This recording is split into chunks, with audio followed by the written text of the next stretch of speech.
Hi. Hi. Vlog. A vlog. This is going to be a really interesting video today, I can tell. Hey guys. So we have a whole bunch of video footage that I'm going to stitch together that we've taken over the last couple of days. It's been a little bit crazy. It feels like all we do is needles. Like, I think it's something about starting the day with a needle and like sort of ending the day with a needle that is making it feel like that's all we do. And I don't know, it's not that different. Like I'm taking the Lupron, but I don't have to take the Cetrotide. So it's not that different, but somehow the act of like wake up in the morning, first thing, do the Lupron, just sort of sets the, I don't know, it's weird. Yeah, all we do is needles. Good afternoon. Loops. Loops. Day 2. Is it only day 2? It's only day 2, shot 4. Not that I'm keeping track. Morning. Morning. Day 3. We get to do stims today. Yay. So somewhere around the scar. Somewhere around the scar. Surgical scars turn out to be a great map for telling someone where to inject. So just to the right of the scar, between the scar and the belly button. Today is day 1 of stims, and we are going out to Ian's mom's place. She's moving this weekend, so we're gonna go spend the night tonight, and then go tomorrow, and then be there tomorrow to actually move her. So I'm packing up all my stuff, and because today is day 1 of stims, I gotta pack up all my stim stuff, and I'm so worried I've forgotten something. Like, I'm sure I haven't. I've gone through it about 85,000 times, but it's far enough away that it's a bit of a pain in the ass. Like, it's an hour away, so if I've forgotten something, it's not easy to just like zip home and grab it. And this isn't stuff that, like, you know, as soon as I sat down to do this video, the dog started like chewing on me, and so that's what the shaking is. Sorry. Anyway, so it's not something you're gonna pick up at like your local, you know, corner store or whatever. So I'm a little stressed out about that. Hot flashes, people, they're real. They're really real, and they're really hot, and they're really sweaty, and they're pretty disgusting. I went back and watched a couple of my videos, and I don't know if you guys ever do that. It's so funny. Like, I consider myself to be a pretty educated human being. I do a lot of research, and I understand this process pretty well. And even looking back, like, first of all, you can see the progression, and you see it in all of us. Like, day 1 of stims, we're all like fresh-faced and pretty, and then by day 12, it's like bags under our eyes, and we're all just like, yeah, okay, whatever, stick the needle in, I don't care.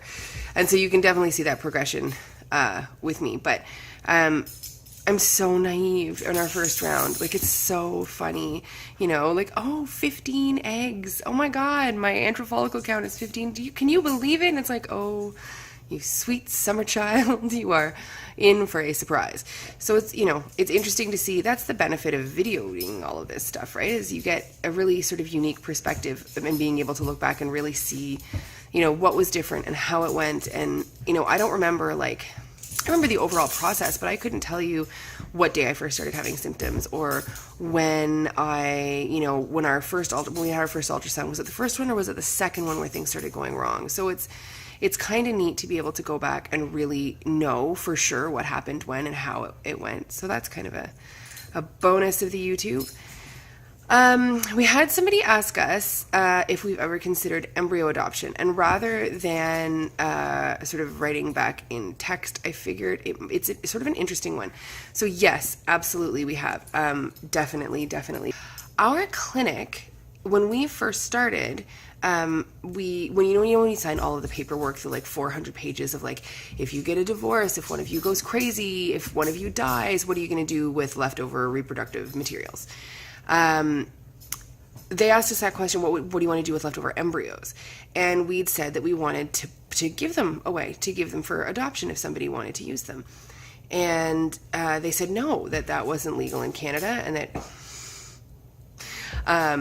that we couldn't do it. So we were like, oh, yeah, okay. And I never really bothered to look into it because I kind of just assumed that was the case. Well, it turns out that is not, in fact, the case. So after this round, if this round doesn't go anywhere, then we are definitely going to look into embryo adoption and see where that goes. Anyway, yes. The short answer is yes. The long answer is yes, but I don't know why my clinic didn't make that an option for us. So I'm going to have to find out more. So anyway, that's the scoop. That's day 3 of Lupron.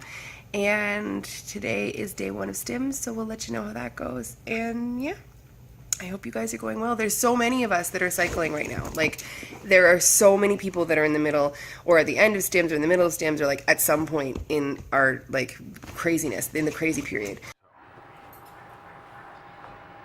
Good afternoon. Day two. Day 2, Stims. This may be a little pandering, but it's also Stephanie's birthday. It's my birthday. It's her birthday today. So this is the first 3-shot video. We're going to start with gonal. 450 IUs of gonal. 450 IUs of gonal. All of the gonal. Literally, one of these pens is used in This is the one that doses. comes with 16 tips, and we use it twice. And we used twice. And yesterday, again, Same as our first same as our first Stims, we threw this out. This cap gets put on when you're done, and then you use this to unscrew. So I had to use my hands and try to unscrew the tip off this without Jabbing yourself. jabbing myself. So. I don't know what gonal would do to you.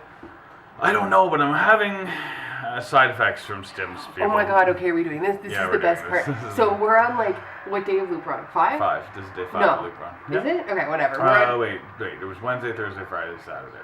Wait, really? Yeah, that's it. So Oh my we're on like God. day 4 of loop run.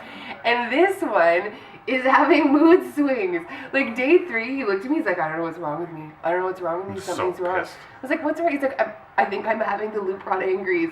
So it's like, you know, when you get pregnant, men gain like sympathy weight and have sympathy pain during labor. So he's having sympathy Moods. loop run mood swings. How are your hot flashes, dear? Today it's now we're on day 3. So yeah, day 3 is not too bad. I'm finding that this switch, the addition of loop run and then the switch to 450 IUs of gonal I'm finding that symptoms are happening a little bit faster than last time. I've got a rockin' headache that hasn't gone away, and I cried yesterday for a while, which was super charming. So yeah, it's definitely Stims is happening. I'm honestly a little bit dreading this week at work, but we'll figure it out because we don't have much of a choice. So that's where things are at right now on day 3, and we'll keep you guys posted. Tomorrow I've got an acupuncture appointment, and we don't go in for an ultrasound until Thursday, so it's really just going to be like plugging along, keeping it going, praying to the follicle gods that things are happening before Thursday, because oh, please let things be happening before Thursday. Anyway, we'll keep you guys posted, and I hope everybody else's cycles are going well. We'll talk to you guys later.